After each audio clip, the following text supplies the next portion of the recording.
and I will place you on 10 years probation, or I will give you 3 years in the prison. Which would you prefer? And you are going to state ISF. Welcome to the Court of Justice. The court is calling 2022 CR 8453, State of Texas versus Mark Daniel Lewis. Can I have parties announced for the record for the state? Daniel Escobar for the state of Texas. For the defense? All J. Smith for the defense. And are you Mr. Lewis? Yes, ma'am. All right, off the record for a moment. This one, they're gonna come back on that one. All right, we're back on the record. We're here for sentencing. You entered a plea of no contest on November 28th.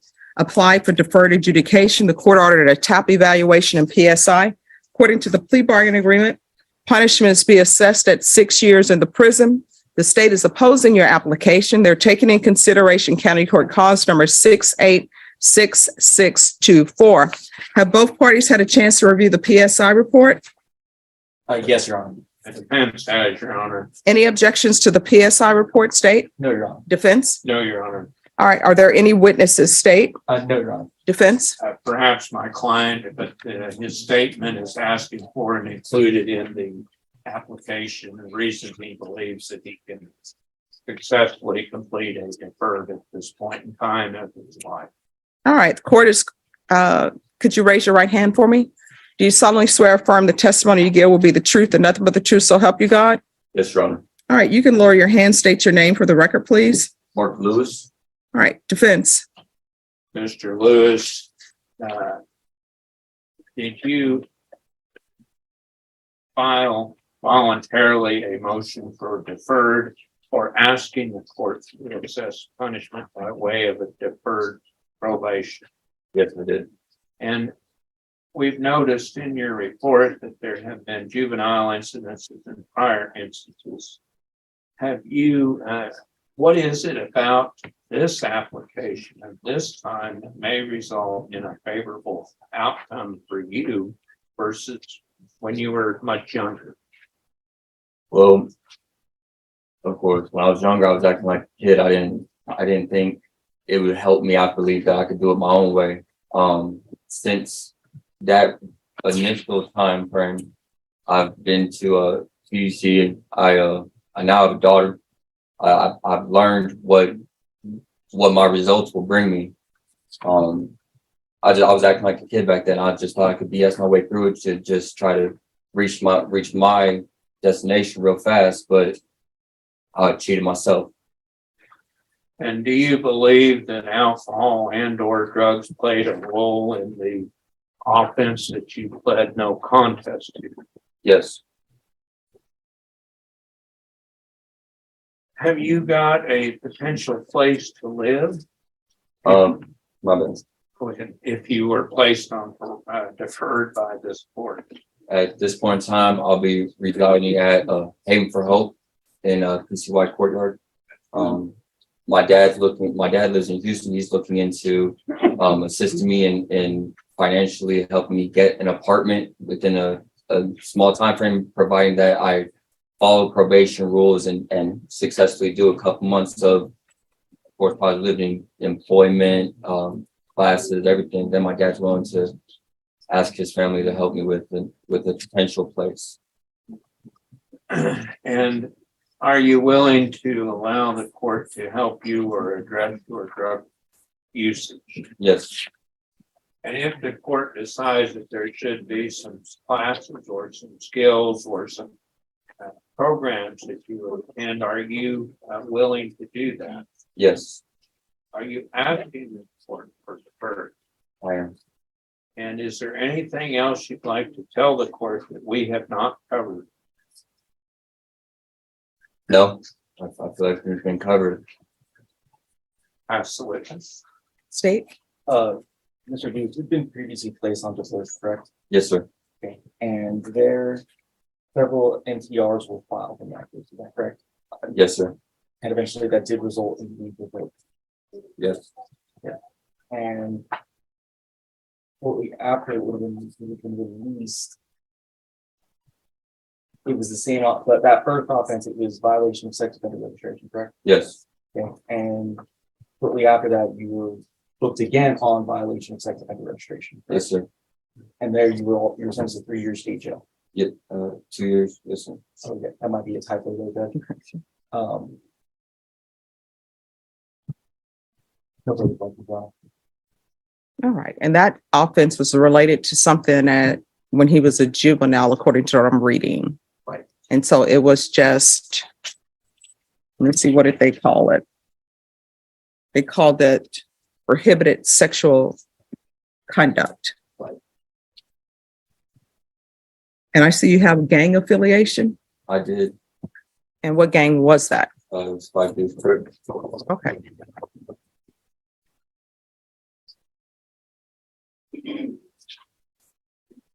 So why were you hanging around this hotel?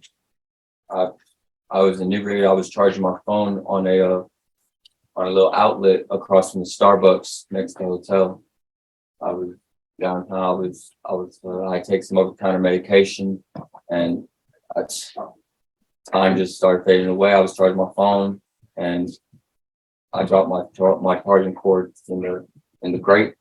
So I went away. I came back, and later on that night, I moved grate to get my charging cord, and it actually entered into it was a room, and I couldn't get back up. So I went through the door, and that's how I ended up in the hotel. Okay, I don't understand your story. What do you mean you went back up? No, like it was a grate in the ground. Mhm. It was like an air duct. My phone cord, when I unplugged it out of the wall port, it had fallen down into that grate. It was like a duct. I couldn't get back up because the ceiling was like up there, the actual street level. Okay, so where were you charging your phone? I was charged right across from the Starbucks. So was it, Major Hotel. when you were charging your phone, that wasn't inside a facility, that was outside? Outside on the street level in the passageway between River Center Mall and Dimension Hotel. Okay. All right, anything else from either side? Just argument, Your Honor. I think Your Honor, accept the argument. All right, I have a question, just as soon as probation is available, but I'll hear argument.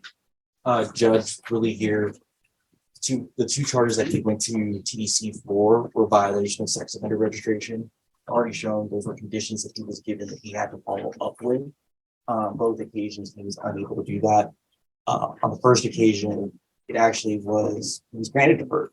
He was given the opportunity, he was given the opportunity to get help. And he didn't take advantage of it. Motion to revoke eventually filed, and he was sentenced to 18 months in state jail. The state's concern is just that it's a repeated history of not being able to follow regulations or rules that are set out for him. And when he was given a chance, he showed that he wasn't able to follow the rules. And that's where he was revoked and sentenced to prison. All right. Probation? On this case, with the violation of sex offender registration, will SAFP accept him?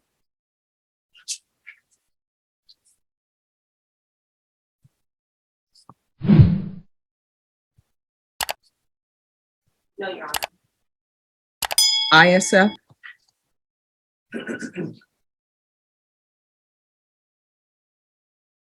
State ISF, They will? yes. All right. So here's your choice, Mr. Lewis, and I've read the facts of this case. I'm going to give you a choice. State wants you to do 6 years in prison. I can put you on 10 years probation. It's going to be a conviction either way. I'm not giving you deferred adjudication. It will be a conviction. And I will place you on 10 years probation, or I will give you 3 years in the prison. Which would you prefer? And you are going to state ISF. 10 years probation. All right, that's what the court is going to do. Sentence you to 6 years in the prison, suspended and probated for 10 years. There's $1,500 fine, probated. State ISF. Proof of employment within 30 days of release. There's to be no employment as a home health care provider or with minors. No unsupervised contact with minors. I'm going to want field visits upon release 2 times per month. Defendant is to remain in custody until transfer to ISF. I'm going to want the UA hotline until further notice.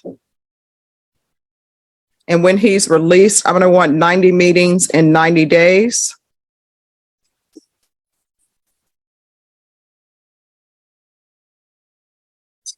Probation, is there anything else? Your Honor, you mentioned the sex offender, it's gonna have to be on some move caseload or. Okay, yes, he'll be on that caseload. You're going to be on the sex offender caseload. Not because this is a sex offender case itself, but because of your registration.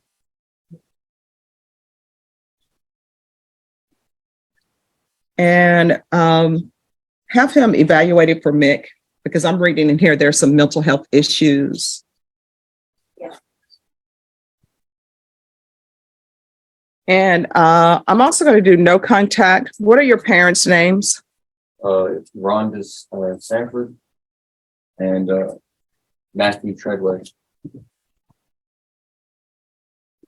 All right, you're not to have any contact with your biological parents. Because I've read in the PSI report that you were taken into foster care because your parents were homeless, living out of vehicles, doing drugs. So you're not allowed to have any contact with them. Do you understand? Your Honor, if I may speak, my birth mom and my birth dad, it was a one-time meet. I recently got in contact with my birth dad in 2020 whenever I paroled out of TDC, and he's my number one supporter right now. My birth mom, I'm perfectly fine with that, no contact, because she has continued a drug use and like that lifestyle. She currently actually has a drug-related case. So I've already made it a point, and my dad knows this as well, that I don't want anything to do with her. My dad, he's my number one supporter right now. Mr. Smith, here's the thing. If you want that changed, your dad is going to have to present himself to the court. Hey, he lives in Houston now. All right. Well, he can do it by Zoom. But I'm not going to let you have any contact for now. Yes, ma'am. All right. I'm going to show you. Is there anything else, probation, with regards to sentencing? All right. Mr. Lewis, is there anything else you need from the court to be successful?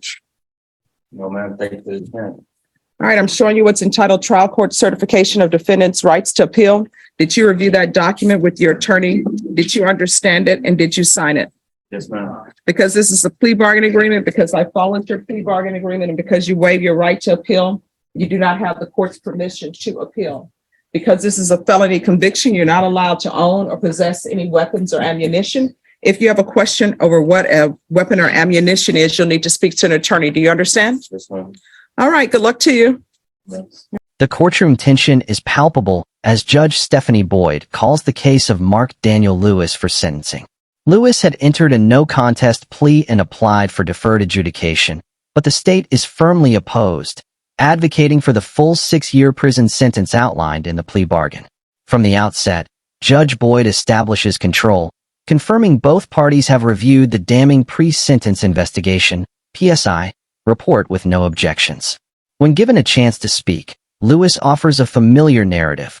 He was acting like a kid, thought he could do things his own way, and now, after a stint in TDC and with a daughter in his life, he claims to have changed.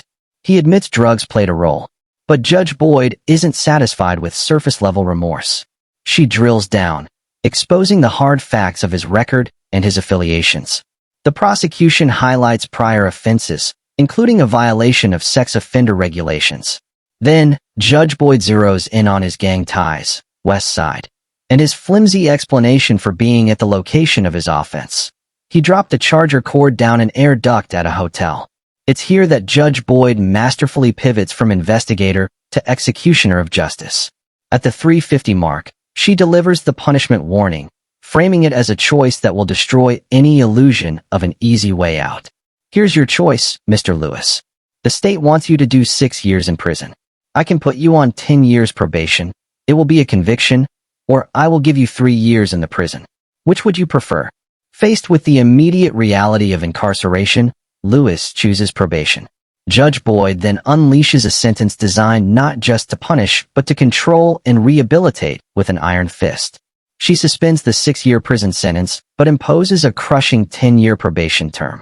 The conditions are relentlessly strict: mandatory SAFP, substance abuse felony punishment, treatment, proof of employment within 30 days, a ban on working as a home health provider with minors, no unsupervised contact with minors, twice monthly field visits upon release, and remaining in custody until transfer to SAFP. She adds relentless monitoring via a UA hotline, orders 90 recovery meetings in 90 days, shockingly mandates no contact with his biological parents, and demands a mental health evaluation. With a final, "Good luck to you," Judge Stephanie Boyd concludes a hearing where she systematically dismantled the defendant's excuses and constructed a fortress of accountability around his future.